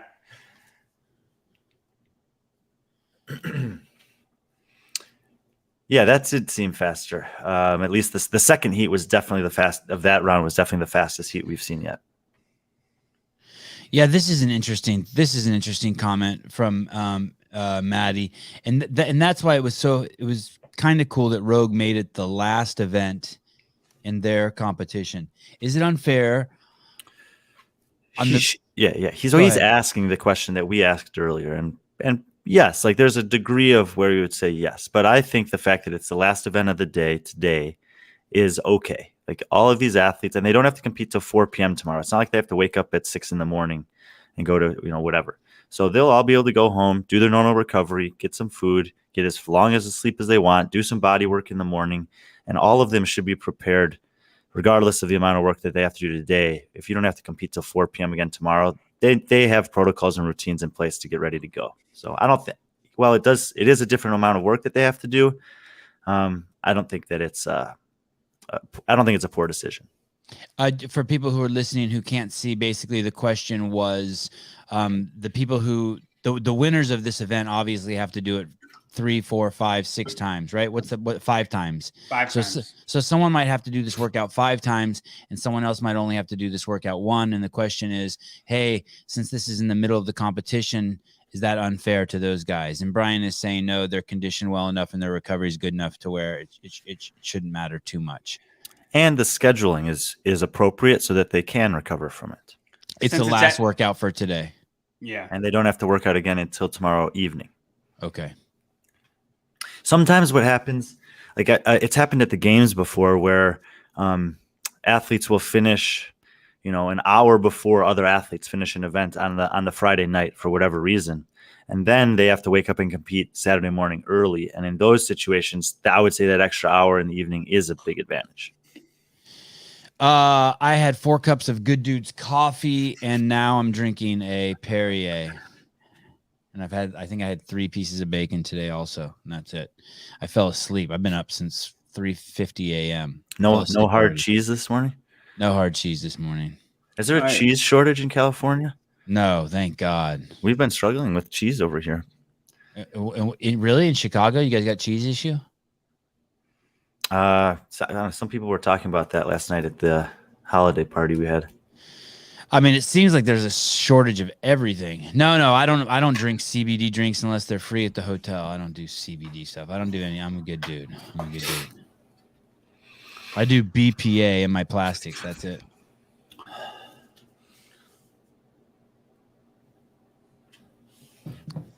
I'm trying to look at the heat here. I feel like I only see 5 guys on the floor. We see Moritz Fiebig on the far left in the blue. Adler's next to him in the white. In the middle, kind of standing on his own, I think, is Alex Catoulis.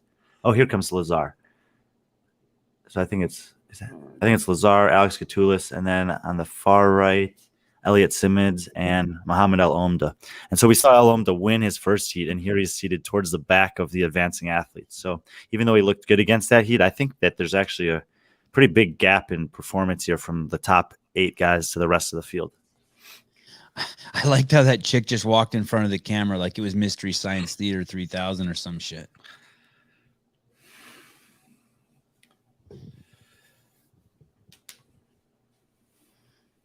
You see up in the top of the stadium there, above that red opening, there are some VIP seats. Mm-hmm.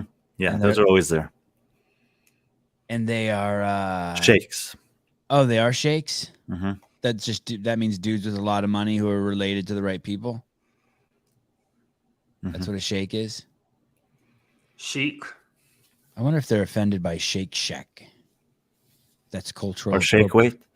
If that's cultural appropriation. So I think right here, if you're in this heat, that you have to push a little bit because the last heat was so much faster. Yeah, you got to be top 2 in this heat, I think. Oh, El Omda's tired. Uh-oh. What's going on here? It's Will. Look at Will. Will threw his hands up in the air. Circle of death. Will threw his hands in the air. I'm going to have to turn it on over here on my TV. Oh, Will's gone. Oh, shit. I'm turning it on mine. Jeff is done at 113. El Omda and a couple blue guys at 115. Do you think El Omda got in before all of them? No. Jeff was 113, and then El Omda was at 115. Sorry. Do you think El Omda was the second to cross in this heat? If Jeff was the first one. Okay, then those are the only 2 guys safe in this heat. And even though those guys were only tenths of seconds behind El Omda, it might not be enough.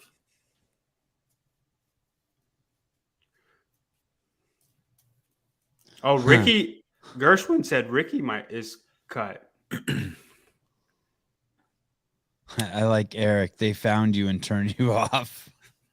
Is he in this heat, Brian? Do you see him?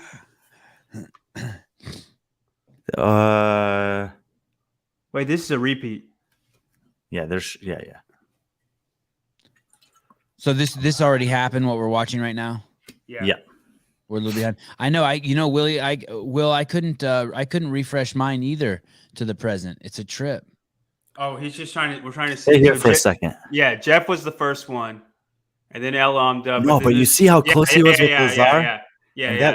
That 100th of a second could be the difference if everyone else beats him in this next heat. So what? Hold on. So let's just say 115. If anybody gets under 115. Everybody gets under 115. Yeah, right. Yeah. I'm saying if anybody's past 115, then those two are safe. And if not, then we don't know. Good job, So, Will. So Ricky got cut last round. That's surprising. And if that's the case, that's going to open up the opportunity for Jeff's Adler. going to get ahead of him. And if Lazar sneaks in, they were only 10 and 20 points behind him. He's given up a lot of points if he did in fact get eliminated there. I don't think Lazar will be ahead of him just the way the scoring system works. If he wins the event, I know it's unlikely, but yeah, unless he wins it. Ricky is so overrated. Graham Scott. Not cool. Not cool at all. Hey, do they clean these bars off every time? Are they concerned about the Omicron spread? Are they using that bar scraper that Rob Orlando sells in between every round with a spray of Clorox? Because I know it's a safety first. Safety first. I mean, he's great to watch. Yeah, he is great to watch, and he's gonna make it to the game. Think Dubai has been no, not that. Where is it? And he's great. Here he is. I mean, he's great to watch. Yeah, he is great to watch. And he's gonna make it to the games. Oh, Harry, no, you didn't. No, you didn't. I'm just gonna start handing out fucking burpees. Is this the next heat? yeah. Oh, that's unfortunate. So that's Roman. Roman, he'll advance, and they Fastest always do time this. Why do they always do Okay, this? here we go. Braun. Braun. That's Yorgos. Gervis.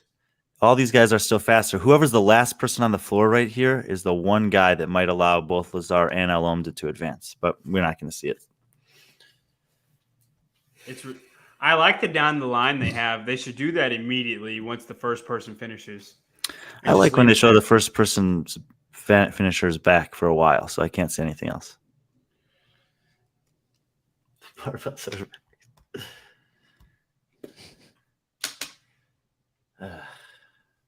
Is that the case at Barbell Jobs, Sevan? Yes, all the barbells at barbelljobs.com are vaxxed. This is a disease of the unvaxxed, a disease of the unvaxxed. Even though in California it's 100% of the people are vaxxed who got it. I love it. It's good times, good days to be alive. Good days. It is. I know it's weird, Colin. I'm freezing, and it is sunny and beautiful here today. My office is freezing. It's so well insulated, and it was freezing last night. I know these are weird things that you see. The camera ran out of battery.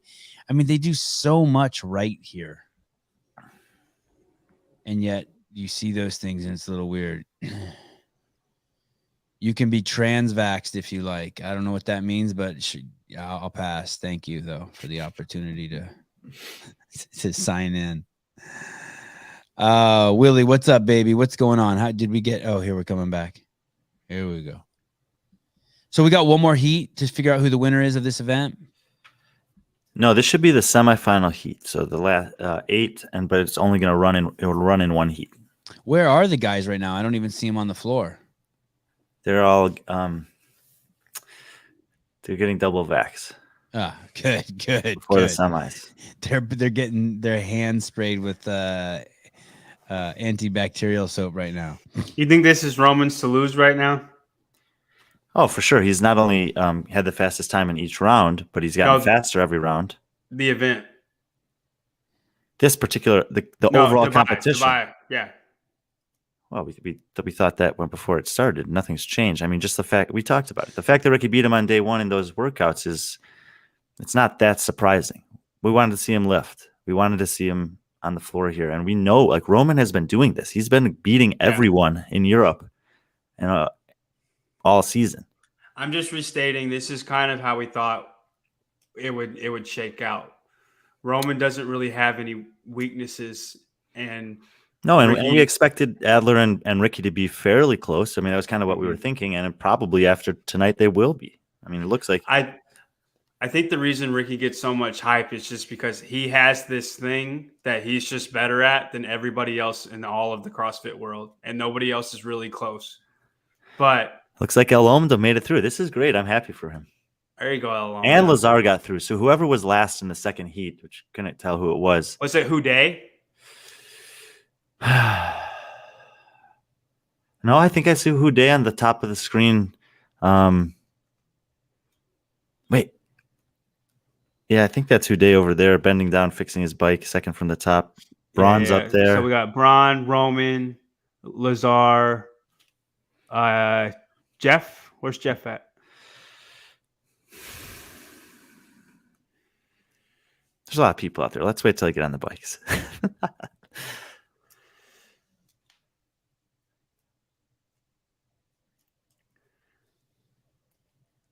What do you think, Brian? Follow your own advice, John. That's what I'm trying to do. Did I tell you about the guy who contacted me following that article and said he was going to do some data compilation for aerobic events similarly? And he did actually send me the data for it. And his How aerobic do you have to be to Podium? Basically, yeah. It wasn't. It was similar to what you did, but not exact. And his conclusion was, relative to the field, you have to be a little bit better at aerobic workouts than strength. But I haven't sat down with it like I did with the stuff you sent me yet. Is that to make it to the Okay, games so we or make it got to a Braun, podium? Andre Houdet, Adler, Lazar, Roman. Is that Caravis? Fabian? It's either that's Fabian Benito, then Caravis, and then Alomda. What's the temp out there on the floor? Now the judges are in shorts. So Hapalainen didn't make it. Norma and Tila, right? What the temp is in Dubai. Jeff is walking really good. That was fast for him. I'm wondering something. Roman just overhead squats so fast. Strong, mobile. Wow, check this out. In Dubai at 6 p.m., it was 66 degrees, and at 3 a.m., it was 79 degrees. It gets hotter at night. Oh, my gosh, dude. So Jeff Roman, has stayed at 113. Dude, Roman, much his whole Jeff, time. Lazar. So Lazar is, in fact, going to pick up a bunch of points on Ricky here, and it might be tight. And is this Yorgos going to be the fourth one in? Get over the line, dude. Oh, my God. So that's the time that you don't want to be casual going over the line.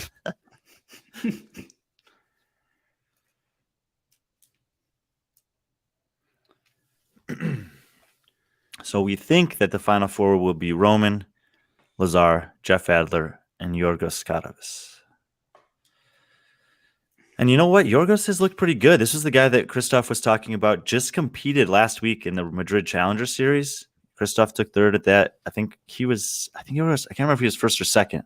But less than a week turnaround to competing at this competition, and he was very impressive on the chipper.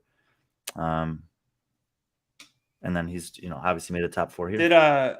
So is he kind of like not as much, but like Tola a little bit on the aerobic side, because he didn't do very well in the first two events, and he's been lighting it up ever since. Oh, shit. Omda's in trouble. He shouldn't be messing with this. Can he tap? Sevan, don't worry. We'll never see a guy in the top 10 struggle with a 185 barbell. I didn't think El Omda was gonna make the top 10. I'm sorry. If you tell me El Omda is gonna make the top 10, I would have never said anything. Yeah, that was interesting, right, Heidi? I was tripping on that a little bit too. I'm tripping on the announcer, and it was a weird kind of. Yeah, I was tripping on that. I was tripping on that too. It's a different culture there. Dubai, I think, is one of those places. It's like Armenia. Like when the cops pull you over, you jump out of your car and you put your arm around the cop and you start talking to him. It's not like the United States where everyone's just terrified and freaked out. Hey, this was the first round. Roman kind of slowed down, and Jeff hasn't slowed down. You think it's possible Jeff could get him? I do. I mean, I know that you say it's a light barbell, but doing 10 overhead squats 5 times at this weight, racing on your hands 5 times in a row, pushing the bike that hard. I think Roman has done more than he needs to in every round so far. Like, why are you winning these rounds by so much? All you have to do is not be last. He should have did what Nisler did. Yes. And he keeps finishing and looking around like, where is everybody else? It's like, you have to learn. Have you not learned anything from the first 3 rounds? Slow down.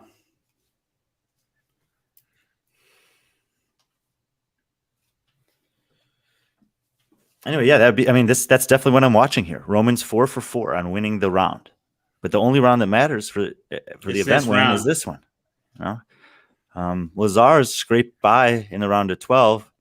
Had a good performance there in the semis. And who knows? Maybe him and Jeff can both beat him. It's only a couple seconds. I'm surprised Lazar is doing so well in this event. Why? Because the overhead squat. What about it? I thought it'd be a little heavier for him than some. But I didn't think Tola or Braun would be as bad as they were. Like, they're not in the top 4.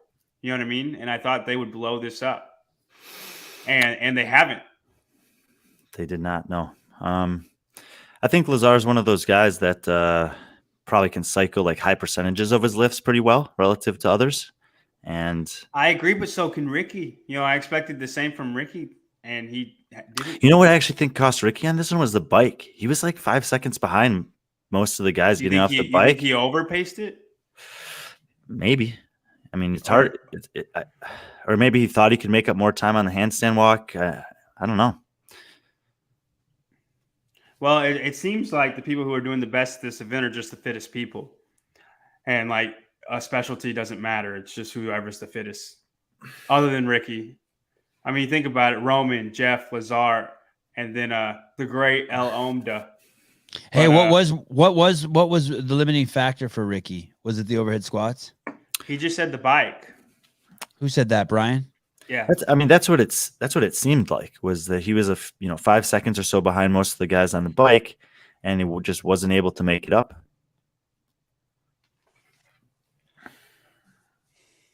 So Caravis, it'd be funny if Caravis won. That'd be kind of anticlimactic. We haven't talked about him. There's an interview I typed in this morning on Google, fucking 4:30 in the morning. Roman Krennikov, why can't he come to the United States or something like that? And one of the videos that pops up is it's a video with Tommy interviewing him for the morning chalk up. And there's a translator there, and I didn't get a chance to see if it's in there. Earlier, I had heard that there was a video of him originally, of him talking in whatever language he talks, Russian or whatever, where he says he's special forces in the Russian army, and because of that video, Russia won't let him out of the country because they're afraid he's going to defect and never come back. That's completely hearsay. I have no proof of that. That's just something I heard on the side. But if anyone wants to know, eventually I'll listen to that video on the morning chalk up where Tommy's interviewing him. Okay, we're off. This is the final event. The winner here wins this event. Uh-huh. Yeah, and this is the one where I think you just got to go for it. You know, if you can win an event, it's huge with the way the point scoring is. And losing, like finishing last in this heat, it's not that bad. Like, you've already locked in 85 points. So I think you just see Jeff and Lazar pushing a little bit harder here, and they'll probably get off the bike a little closer to Roman than usual. Yep, as expected. And now it's just a matter of, can they hold on? Jeff's handstand walking has improved a lot because he was not a good handstand walker, and he looks great. Yeah, I agree with that. Really And good Roman's workout doing for it again, huh? All right, if he doesn't go too fast, he should have it. He's cutting parallel pretty close too. It doesn't look like it, but his judge is giving it to him. Yeah, who's the guy closest to us? He's not getting very deep either. That's Karavis. It's so hard to say from that angle.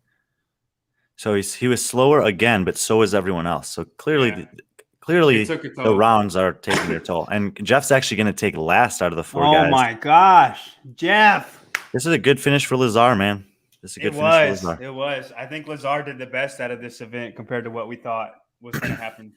Damn, Roman's hurting. Well, he Yeah. won every round. But that time in the last round would have been like 8th or 7th in like 2 rounds ago. Hey, what is the fastest time we've seen from the men? 106 was Roman's fastest time. Can this be done in under a minute? Can anyone? You would have to sprint the bike. Can the great Matt Fraser, the greatest of all time, do it in under a minute and 6? I'm not gonna say he can't. I bet you he can. I think if it's only 1 round, and especially if you haven't done that brutal chipper right before, that there's a handful of guys that could go under a minute for 1 round of this. Yes, I agree. Guys like, I mean, I think Medeiros could. I think Froning probably could for 1 round. I think John Young maybe. If Guillermo, you haven't seen me handstand walk because it's not that fast. I think Guillermo probably could. Definitely, there's a second or two for everyone to make up on the transition. If you're willing just to send it when you finish the I love handstand walk, that they're letting Roman talk to the crowd, and I think that's his translator next to him. Yeah. Oh, in Russian. Yeah, whatever Roman was saying was definitely in Russian, and now he's translating it. But this guy was smiling as Roman was talking, so I'll have to play that back and see what he said. What do they speak there? Is Arabic the main language there in Dubai? What's their language? Anyone know? Anyone? I got the wiki for Dubai pulled up. Arabic. Is that what it said? Is that what you found? Yeah.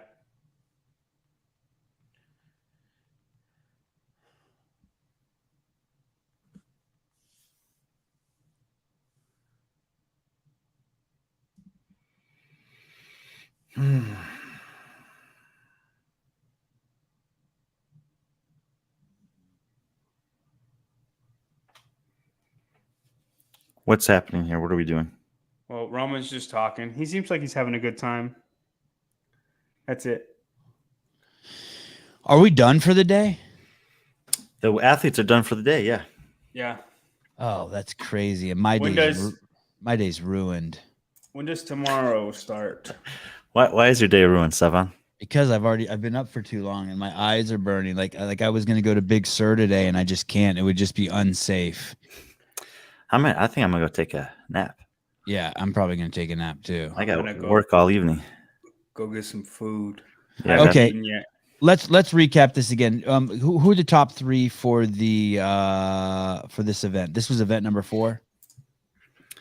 Yeah, this is event 4, and they have not updated scores for this event for either the men or the women. But John, we had Laura, Andrea, Gabby, and Sarah.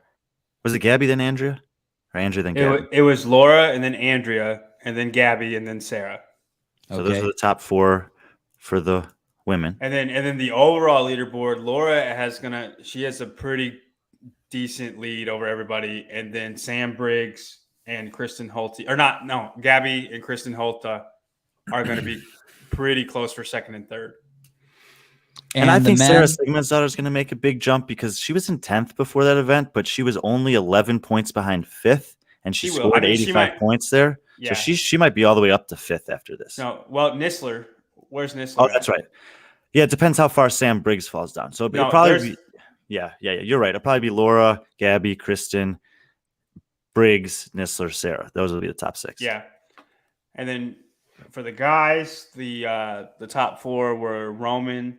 In this event were Roman, Jeff Adler, or who was second? Lazar? I think Yorgos got second, and then Lazar. It was really close. Yeah. Roman, Karavis, Lazar, and then Jeff.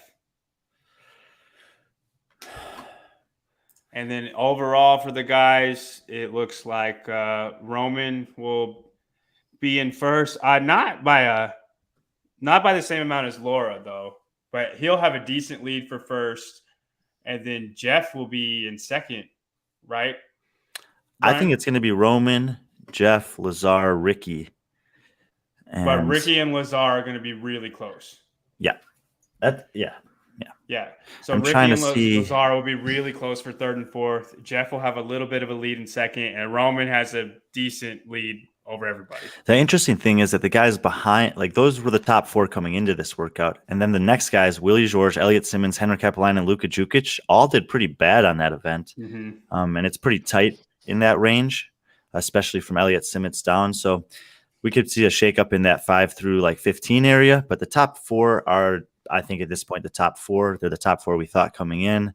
They're the only 4 that I mentioned that I thought had a chance to make the podium. And it's basically, it sets up for a good competition on the last day. The cool thing about it is 2 of those guys are men who made the top 20 this year at the games. They finished 9th and 13th respectively, Lazar and Jeff. Obviously, Jeff had a top 5 finish the year before at the games as well. And we have Roman and Ricky, who are potentially 2 of the best threats to podium at the games that we haven't seen at the games in a while, who are hanging with top 10 games athletes. Tell me about Karavis. He was in 16th, and now you're saying he took 2nd in this workout. Does that do anything for him, or too little, too late? No, it's significant. Go ahead, Brian. It'll move him up. I think, Karavis probably will continue to move up the leaderboard a little bit as the weekend goes on. Like he's pretty good at in the gym stuff. He'll make a push for the top 10, but probably not the top 5. And this is like CrossFit, is what you're saying. The CrossFit Games, basically, as we get further and further into the competition, we're going to see more and more CrossFit style workouts. Yeah, I mean, we know the rest of the workouts. So tomorrow evening in Dubai, they'll start with the ring muscle up thruster. Okay. Then they'll have the back-to-back workouts of 21:15:9, echo bike toes to bar, 1 minute reset, 21:15:9, calorie row bar facing burpee. And then I think there's a final, and I think it's unannounced. So there'll be 4 events, but they'll only take the floor 3 times. 4 scored events, which means that if that's the case, there's 900 total points available. There's still 400 left tomorrow. So there's a significant amount of points up for grabs, 40% or so. And it starts at the same time, 4 a.m. Pacific Standard Time again? I think so. Damn it. Let me see. I don't think it's that early. Yes, it's that early. I hope it's done before the UFC starts. No problem. And let's do one final thing before we sign out. How do we feel about Sarah's performance? Are we like, yeah, she's doing good and she can get 10% better by the time it comes to the games and she can make podium this year at the games? Like, are we seeing something like that from her? What are we seeing from Sarah? I don't know if she can podium at the games, but 100% the rest of what you said, like she's been able to do everything and it doesn't seem like anything's holding her back. Especially the downhill run. The downhill run is honestly the biggest test that she could have. And then she clean and jerked almost her PR in competition, clean and jerk. So she's passing all the tests. Me and Brian didn't know what to think of her. She was kind of a wild card, but she's doing great. I wouldn't expect her to podium at this competition, but I mean, she can make a push for top 5 for sure. And then she's only going to get better. If Tia was here, would this be easy 50K for her? Yes. And if Matt Fraser was here, would this be easy 50K for him? Yes. Just easy, just crushing people. You disagree or agree, Brian? I agree. I mean, obviously, assuming Fraser is coming into it prepared to win, but yeah, I mean, there's nothing that either one of them has shown us in the last 5 years to think anyone can beat them if they want to win a competition. Right. Complete steamroll if they're here. I do think Ricky would beat him on the first 2 events. Matt Fraser. I don't know, man. Yeah, anyway. Yeah. Probably Roman would beat him too. I mean, you don't have to win every event to win the competition, right. He'd probably be third, second, and then first. All right, guys. Thank you. We will start back up tomorrow at after the first event. So it's probably around 5 a.m., right? Pacific Standard Time. Yeah, there's a pretty quick turnaround to the next event, though. Have you seen that, Brian? I guess we'll have time. Sevan, Time cap is 10 minutes. Well, if we want to do it like we did today, it might be, we might come in after event 5, stay on for event 6. Okay. Okay. Well, it'll be interesting if the turnaround's quick like this. Yeah. All right. I'm pumped. Thanks, guys. Thanks everyone for tuning in. Thanks for all the kind words. Everyone's been great. Peace.